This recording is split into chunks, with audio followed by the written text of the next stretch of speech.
Hello friends, एक बार फिर से हम आप सभी लोगों के बीच में हाजिर हैं सामान्य ज्ञान की एक बेहतरीन सीरीज लेके आपके सामने। बेहतरीन टॉपिक्स को कवर किया गया है और उस टॉपिक से संबंधित जितने भी बढ़िया बढ़िया क्वेश्चन हैं वो सब हम आपके सामने रखने जा रहे हैं। क्वेश्चन होंगे, उसके 4 ऑप्शंस होंगे और उन चारों ऑप्शनों को भी अच्छे से चेक किया जाएगा कि किस ऑप्शन का क्या आंसर हो सकता है। तो चलिए बिना देरी किए शुरू करते हैं ये वाली क्लास। और ध्यान रहे, ऐसी क्लास लगातार चलती रहेंगी बेहतरीन तरीके से जब तक कि साइंस और जीएस अच्छे से कवर ना हो जाए तब तक ये क्लासेस चलती रहेंगी। तो सामान्य ज्ञान में चूंकि साइंस वाला भी पोर्शन होगा, इतिहास भी होगा, भूगोल भी होगा, अर्थशास्त्र भी होगा, पॉलिटी भी होगी। कुछ ऐसे बेहतरीन क्वेश्चन जो हरदम पेपर में बार बार पूछे जाते हैं या फिर पूछने की संभावना बनी रहती है। तो चलिए शुरू करते हैं आज का पहला क्वेश्चन। चलिए पहला क्वेश्चन क्या है, सिंधु घाटी सभ्यता की खोज किसके द्वारा किया गया। बेहतरीन क्वेश्चन है, बार बार यहाँ से क्वेश्चन पूछे जाते हैं। अब ये क्वेश्चन पूछा जाए या नहीं पूछा जाए, लेकिन इससे संबंधित बहुत सारे क्वेश्चन पूछे जाते हैं। चलिए ध्यान दीजिए, सिंधु घाटी सभ्यता की बात कर लेते हैं। सबसे पहले इसके बारे में कौन बताया, ध्यान से समझिएगा, दयाराम साहनी। ध्यान दीजिएगा, कौन बताया, दयाराम साहनी ने। ठीक है, कौन से सन में, 1921 में। ठीक है, सबसे पहले यहाँ पे कौन सी जगह खोजी गई थी, ध्यान दीजिएगा, हड़प्पा नामक जगह खोजी गई थी। कौन सी जगह, हड़प्पा। इसीलिए हड़प्पा सभ्यता का भी खोज का श्रेय दयाराम साहनी, और चूंकि पहला जगह था सिंधु घाटी सभ्यता का, इसीलिए इसकी भी खोज का श्रेय यानी सिंधु घाटी सभ्यता का खोज का श्रेय दयाराम साहनी जी को जाता है। ध्यान दीजिए, कौन सन में, 1921 में। अब बात करते हैं राखलदास बनर्जी, ये क्या ढूंढे थे, ये मोहनजोदाड़ो। ध्यान दीजिए, मोहनजोदड़ो नामक शहर, ये मोहनजोदाड़ो नामक शहर की इन्होंने खोज की थी। किसने, राखलदास बनर्जी ने, जस्ट अगले साल 1922 में। ध्यान दीजिएगा। और रंगनाथ राव की अगर बात कर ले तो इन्होंने क्या खोजा था, लोथल नामक साइड ना, लोथल। अच्छा, ये क्या है लोथल, एक मतलब सिंधु घाटी सभ्यता का ये बंदरगाह है ना, ये बंदरगाह है। कौन, लोथल। लोथल में ही बंदरगाह है। मतलब बंदरगाह क्या होते, जहाँ पे जहाजों से सामान को लाते, पानी वाले जहाज थे, और जहाँ पे स्थायी रूप से रोककर सामानों को उतारते हैं और लादते हैं ना, तो वो जगह कहलाता है बंदरगाह। तो लोथल में पाया गया बंदरगाह। ठीक है, किसने ढूंढा, रंगनाथ राव ने। सन क्या था, 1955 से 1962 तक। ठीक है, 1955 से 1962 के बीच में रंगनाथ राव ने लोथल साइट की खोज की। यज्ञदत्त शर्मा की अगर बात कर ले, उन्होंने क्या ढूंढा, रोपड़ साइट। कौन सी साइट, रोपड़ ना, रोपड़ नामक जगह है। कहाँ पे, इसी सिंधु घाटी सभ्यता में। कौन से सन में ढूंढा, 1958 में। ध्यान दीजिएगा, रोपड़ साइट 1958 में। ठीक है, और एक जगह है कौन, राखीगढ़ी। ध्यान दीजिए, जो मेन है वो कंप्लीट कर ले रहे हैं। राखीगढ़ी को किसने ढूंढा, सूरजभान नामक ना, सूरजभान नामक आर्कियोलॉजिस्ट ने राखीगढ़ी साइट को ढूंढा। और ये कब ढूंढा, 1969 में। ध्यान दीजिए, कुछ साइट्स हम लिख दिए हैं, दयाराम साहनी, ठीक है, हड़प्पा सभ्यता या फिर सिंधु घाटी सभ्यता 1921 में, राखलदास बनर्जी मोहनजोदाड़ो 1922 में। ठीक है, और रंगनाथ राव लोथल साइट 1955 से 1962 के बीच में, मतलब इसमें समय लगा था। और यहीं पे बड़ा मतलब एक बंदरगाह है, कहाँ पे, लोथल में। ठीक है, यज्ञदत्त शर्मा की बात करें, इन्होंने रोपड़ साइट ढूंढा 1958 में। राखीगढ़ी की खोज की गई किसके द्वारा, सूरजभान के द्वारा 1969 में। इंपॉर्टेंट था, बेहतरीन था, स्क्रीनशॉट लेना है तो ले लीजिए। चलिए अगला क्वेश्चन देखिए। अगला क्वेश्चन ध्यान दीजिए, बहुत बेहतरीन क्वेश्चन है ना। द्वितीय बौद्ध संगीति का आयोजन कब हुआ था। ध्यान दीजिए, कुल टोटल कितनी बौद्ध संगीतियां हुई थी, 4 हुई है ना, कुल टोटल 4 हुई हैं। हम चारों को अभी देख लेते हैं। चलिए ध्यान दीजिए, पहली बात ये कौन सी वाली पूछी हम लोगों से, द्वितीय बौद्ध संगीति। चलिए पहली की बात कर लेते हैं, प्रथम और द्वितीय, फिर तृतीय, फिर चतुर्थ यानी चौथी बौद्ध संगीति। ठीक है, चारों की बात कर लेते हैं। प्रथम बौद्ध संगीति कब हुई, 483 बीसी। ध्यान दीजिए, 483 बीसी यानी यही वाला प्रथम बौद्ध संगीति का समय था। अच्छा, बीसी मतलब बिफोर क्राइस्ट यानी ईसा पूर्व। ठीक है, 483 ईसा पूर्व में पहली वाली हुई, और 383 में दूसरी वाली, और तीसरी वाली 255 बीसी में, और चौथी वाली पहली शताब्दी में हुई थी ना, प्रथम शताब्दी में। ठीक है, ठीक, ये 4 डेट हैं। मतलब डेट क्या, एक तरह से समझ लीजिए कब किस समय में हुआ था वो चीजें हैं, और किसके समय में हुआ और कहाँ पे हुआ वो भी चीजें ध्यान दीजिए। पहली वाली कहाँ पे हुई, राजगिरी। कहाँ पे, राजगिरी। किसके समय में, अजात शत्रु। ध्यान दीजिएगा, राजगिरी और अजात शत्रु। दूसरी वाली, ठीक है, काला शोक। ध्यान दीजिए, काला शोक के समय में, और ये कहाँ पे हुई थी, वैशाली नामक जगह थी। ध्यान दीजिए, कौन सी जगह थी, वैशाली नामक जगह। और कौन उस समय मतलब राजा था, काला अशोक, यानी इसी समय में हुआ था। तीसरी वाली ध्यान दीजिए, अशोक के समय में हुआ था, कहाँ पे, पाटलिपुत्र में। किसके समय में, अशोक के समय में। कहाँ पे? पाटलिपुत्र में। और चौथी वाली ध्यान दीजिए, कहाँ पे? कुंडलवन। कहाँ पे? कुंडलवन। और यही वो व्यक्ति था कौन? कनिष्क के समय में। ध्यान दीजिए, प्रथम बौद्ध संहिता 483 BC, कहाँ पे? राजगिरी में। और किसके समय में? अजातशत्रु। द्वितीय बौद्ध संहिता 383 BC, वैशाली में।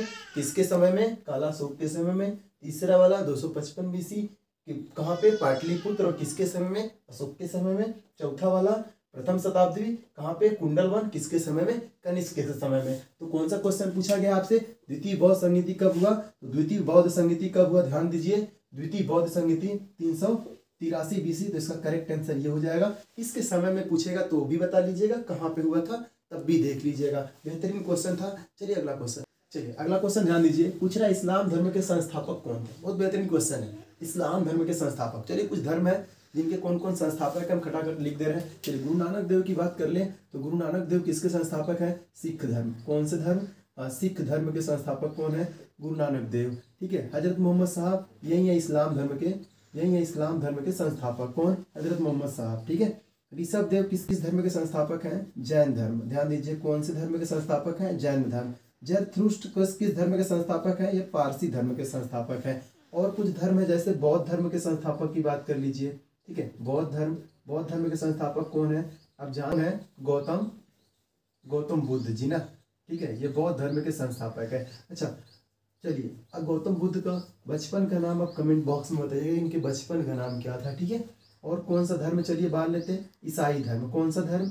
ईसाई धर्म, है ना। ईसाई धर्म की बात करें तो ईसाई धर्म के संस्थापक कौन है? ध्यान से मुझे, एकदम बेहतरीन क्वेश्चन है। ईसाई धर्म के संस्थापक कौन है? ईसा मसीह ना।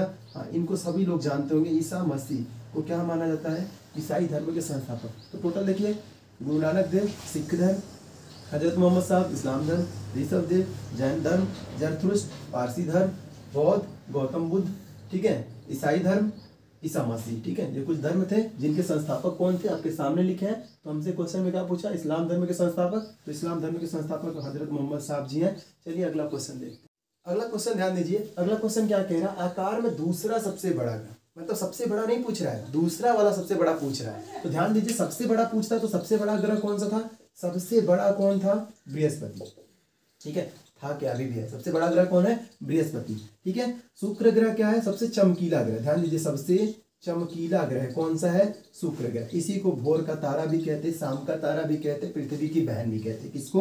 शुक्र को। शनि की बात कर ले तो यही वो व्यक्ति है, दूसरा सबसे बड़ा ग्रह कौन है? शनि है। ध्यान दीजिएगा, दूसरा सबसे बड़ा ग्रह कौन सा है? शनि। तो ऑप्शन नंबर 3 इसका करेक्ट हो जाएगा। लेकिन शनि की बात कर ले तो यही वो ग्रह है जो वलय के रूप में है ना, जिसपे चारों तरफ वलय है। किस पे? शनि ग्रह पे चारों तरफ वलय है, रिंग है। ठीक है। बुध की बात कर ले तो सबसे छोटा ग्रह कौन है? सबसे छोटा ग्रह कौन है? बुध है। ध्यान दीजिए, और ये सूरज के सबसे नजदीक वाला भी ग्रह है। कौन? बुध ग्रह। बुध ग्रह सूरज के सबसे नजदीक वाला ग्रह, यानी पहला वाला स्थान पे, और सबसे छोटा भी यही है। खास बात क्या है? यहाँ पे मरकरी की मात्रा सबसे ज्यादा है। मरकरी यानी पारे की मात्रा सबसे ज्यादा है। तो क्वेश्चन क्या पूछा था? दूसरा सबसे बड़ा ग्रह, और दूसरा सबसे बड़ा ग्रह कौन सा है? शनि ग्रह है। तो इसका करेक्ट आंसर ऑप्शन नंबर 3 हो जाएगा। चलिए अगला क्वेश्चन ले।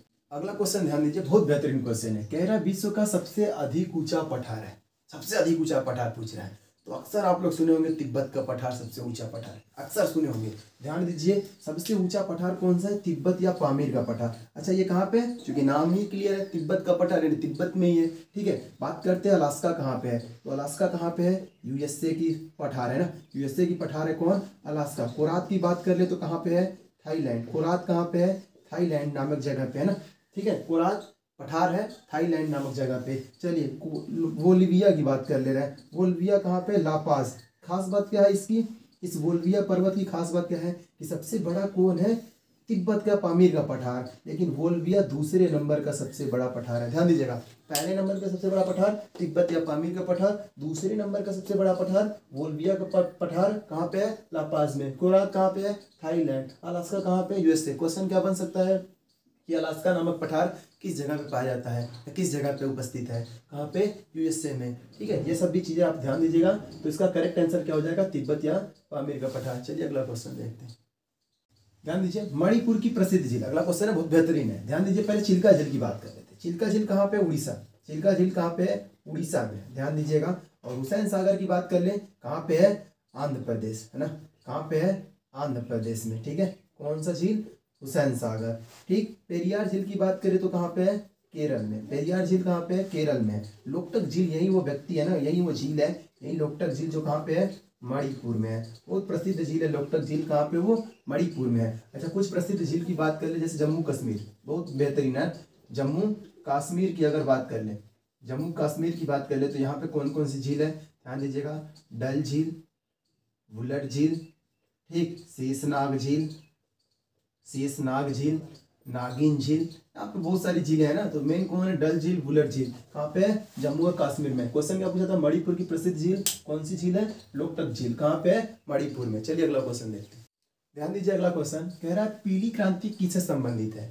पीली क्रांति पूछ रहा है किससे संबंधित है। तो चलिए बात कर लेते हैं, दुग्ध उत्पादन किस क्रांति से संबंधित है? श्वेत क्रांति से। कौन से क्रांति से? श्वेत क्रांति से दुग्ध उत्पादन संबंधित है। तिलहन, ध्यान दीजिए, कौन सी क्रांति से? यही है, पीली क्रांति संबंधित है। कौन? तिलहन। ठीक है। उर्वरक की बात कर ले तो भूरी क्रांति। कौन सी क्रांति? भूरी क्रांति संबंधित है। कौन? उर्वरक। मतलब देखिए किससे संबंधित है? नीली क्रांति से ना। नीली क्रांति से संबंधित है मछली उत्पादन। और कुछ महत्वपूर्ण लिख रहा है, जैसे खाद्यान्न उत्पादन, खाद्यान्न को बढ़ावा देने के लिए कौन सी क्रांति आई? हरित क्रांति। ध्यान दीजिएगा, खाद्यान्न को बढ़ावा देने के लिए कौन सी क्रांति आई? हरित क्रांति का जन्म हुआ। तो पीली क्रांति किससे संबंधित है? पीली क्रांति तिलहन से संबंधित है। चलिए अगला क्वेश्चन ध्यान दीजिए, बहुत महत्वपूर्ण क्वेश्चन है। कह रहा है संचालन समिति के अध्यक्ष कौन थे? बहुत बढ़िया क्वेश्चन है, ध्यान समझिएगा। अगर बात कर ले किसकी? पंडित जवाहरलाल नेहरू की ना। तो ये संघ संविधान, ध्यान दीजिएगा, संघ संविधान या फिर संघ शक्ति के सदस्य थे। कौन?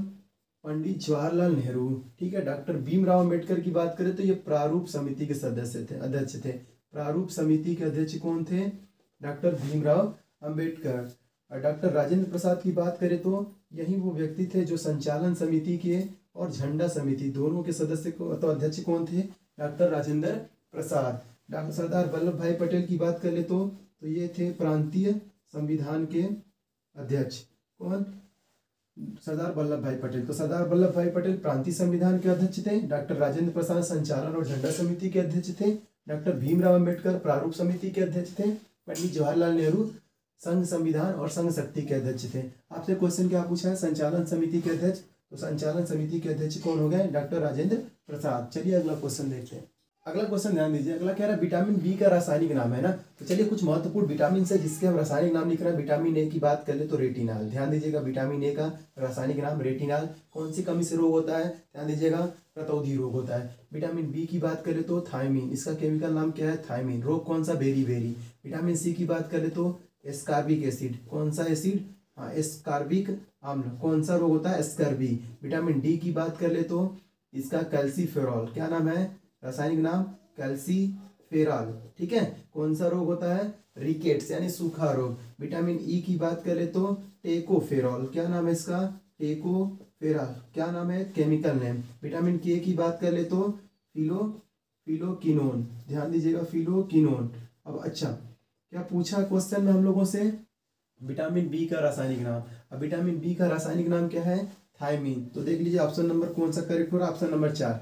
एक ट्रिक है इसको याद करने का, क्योंकि ये चीजें तो याद रहती है लेकिन सीक्वेंस कभी कभी गड़बड़ रहता है, कौन सा किसका विटामिन नाम है और किसका कौन सा रासायनिक नाम है। तो चलिए एक ट्रिक लिख दे रहे हैं, रथ एक टॉफी। ध्यान दीजिएगा, रथ एक टॉफी। र से रेटिनाल विटामिन ए, थ से थायमीन विटामिन बी, ए से एस्कॉर्बिक एसिड विटामिन सी, कै से कैल्सीफेरॉल विटामिन डी, टे से टेकोफेरॉल विटामिन ई, फी से फिलोकिनोन विटामिन के।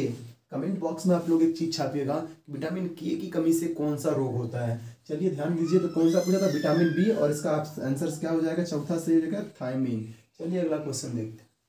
अगला क्वेश्चन ध्यान दीजिए, और आज की क्लास का ये आखिरी क्वेश्चन है। बेहतरीन क्वेश्चनों की सीरीज, अब 10 क्वेश्चनों की सीरीज लेके आपके सामने आते रहेंगे। एकदम बहुत बेहतरीन से मन से पढ़िए, लेकिन मानिए चीज़ें बहुत सरल हो जाएंगी। जनरल साइंस आपका जनरल नॉलेज दोनों बहुत बेहतरीन हो जाएंगे। चलिए ध्यान दीजिए, क्या क्वेश्चन कह रहा है? आखिरी क्वेश्चन, मधुमक्खी पालन का अध्ययन विज्ञान की किस शाखा के अंतर्गत करते हैं? चलिए ध्यान समझिएगा। बात कर ले किसकी? विटीकल्चर। ये किसके संबंधित है? ये अंगूर उत्पादन से संबंधित है। कौन? विटीकल्चर। सेरीकल्चर की बात कर ले तो रेशम के कीड़ों से संबंधित है। क्या चीज? या रेशम उत्पादन से संबंधित है सेरीकल्चर। एपीकल्चर की बात कर ले तो यही है मधुमक्खी पालन से संबंधित है। कौन? एपीकल्चर। यानी मधुमक्खी पालन का अध्ययन किसके अंतर्गत करते? विज्ञान की शाखा के एपीकल्चर के हिसाब से। और यही क्वेश्चन का आपसे आंसर पूछा था। बात कर ले पीसी कल्चर, किससे? मत्स्य, ध्यान दीजिए मत्स्य पालन से संबंधित है कौन? PC culture. तो आंसर क्वेश्चन पूछा था ये, मधुमक्खी पालन किससे संबंधित है? तो मधुमक्खी पालन संबंधित है एपी कल्चर से। इसका करेक्ट आंसर हो जाएगा ऑप्शन नंबर 3। तो अगर उम्मीद करते हैं साथियों कि ये सब क्वेश्चन आपको बहुत बेहतरीन लगे होंगे। अगर लगे हैं बेहतरीन तो वीडियो को लाइक और शेयर जरूर करिएगा। चैनल पे नए हैं तो चैनल को सब्सक्राइब कर लीजिए। क्लासेस लगातार चलती रहेंगी। तो मिलते हैं अगले क्लास में, तब तक के लिए